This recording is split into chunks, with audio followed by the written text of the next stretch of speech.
Jan, thank you for that wonderful and such nice, dear introduction.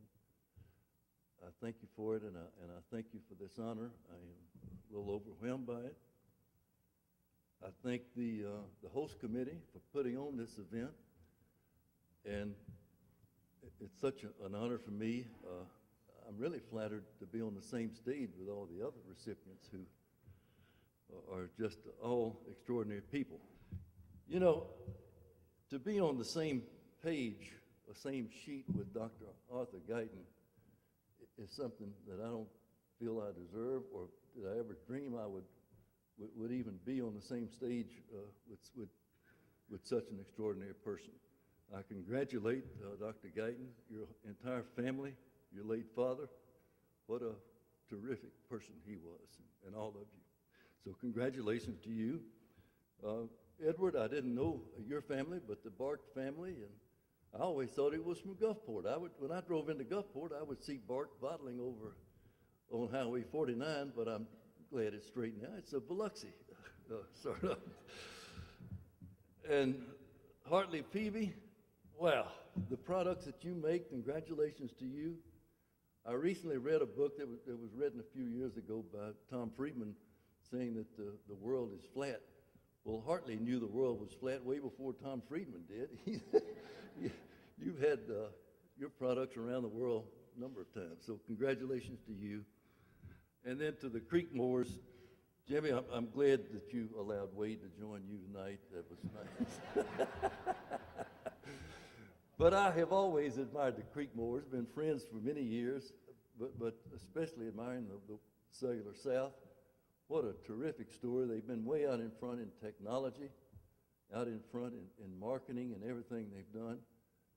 And I've never talked to either of them about this, but I would think it's safe to say they've probably had a dozen, maybe 2 or 3 dozen Wall Street bankers come say there's no way a regional company can survive in this market. You need to sell or merge up. And you've proven that theory completely wrong. So congratulations to you and all your group. The Leadership Awards, to all of you, I've put in a category of emerging companies. Congratulations to you. Wow. The two that I'm a little closer to, I'm somewhat familiar with all of them, but the two that I've been asked to be on the board and I work with and feel honored to play a small part in is Bumgar and SmartSync. Bumgar, when I first met that group, they were out of Belhaven College, looked like a group of nerds that were not going to go anywhere. And my gosh, they have built up one of the finest companies I have ever seen. Their sales just go up and exponentially, and they're running it. Joel Bumgard is one of the best CEOs. He is doing everything right, and I congratulate you. And then with SmartSync, with Stephen Johnston, who's become one of my best new friends. Stephen is really an extraordinary CEO. He's one of the best I've ever seen. And I hope Matt Holloman won't mind if I quote him on this. But as many of you know, Stephen attended Ole Miss on a Herring Foundation scholarship and had his 4 years of scholarship there by the Herring Foundation. And Matt said, you know, if Mr. Herring could see Stephen Johnston, he would smile, because that's exactly what he wanted to do.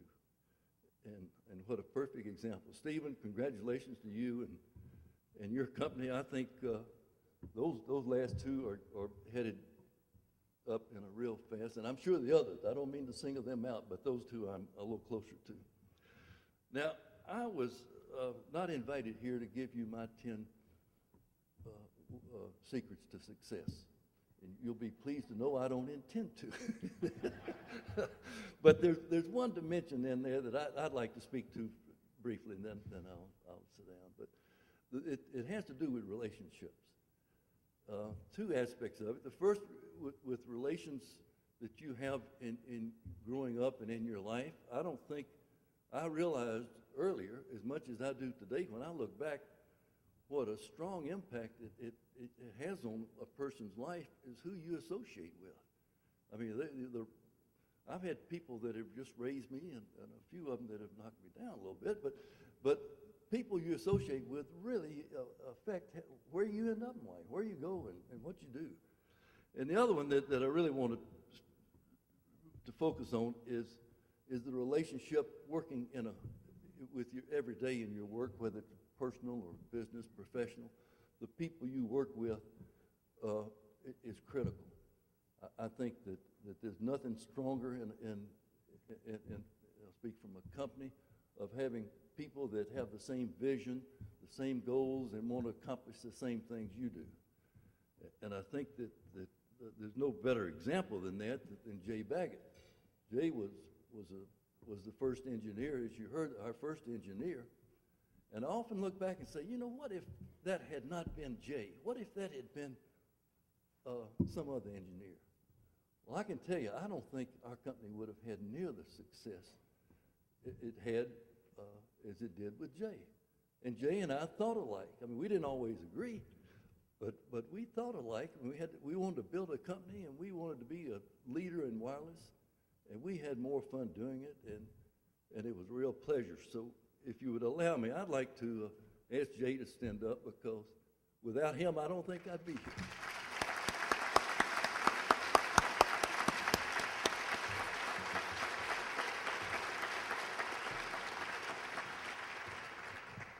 I'll wrap this up if I could speak a minute about MTA. Mark Sanford, the governor of South Carolina, who's been written up recently by several sources as a potential candidate for vice president with Senator McCain, he said, you know, if you want to raise the level, your standard of living in your state, said it's real simple. Said there are two things you have to do. He said technology and brain power. If you've got that, you're going to do it. And I look at MTA, and I look at its wonderful board of directors, our leaders from our 4 major research universities give their time to it. They have a wonderful group from the private sector on their board, and that's that combination of technology and brain power. And I congratulate you for this event tonight. I congratulate for the job you're doing. I don't think this landscape was not in Mississippi 10 years ago. And it's proof of Governor Sanford's theory of brain power and technology. I would close by saying a special thanks to MTA and the board, its staff, Dr. Goldsmith. Randy, you are a terrific asset. We love having you here. So thank all of you for coming, and thank you for this honor. A special thank you to my tennis buddies and their wives. I don't see you, but we'll see you Sunday. Thank you very much.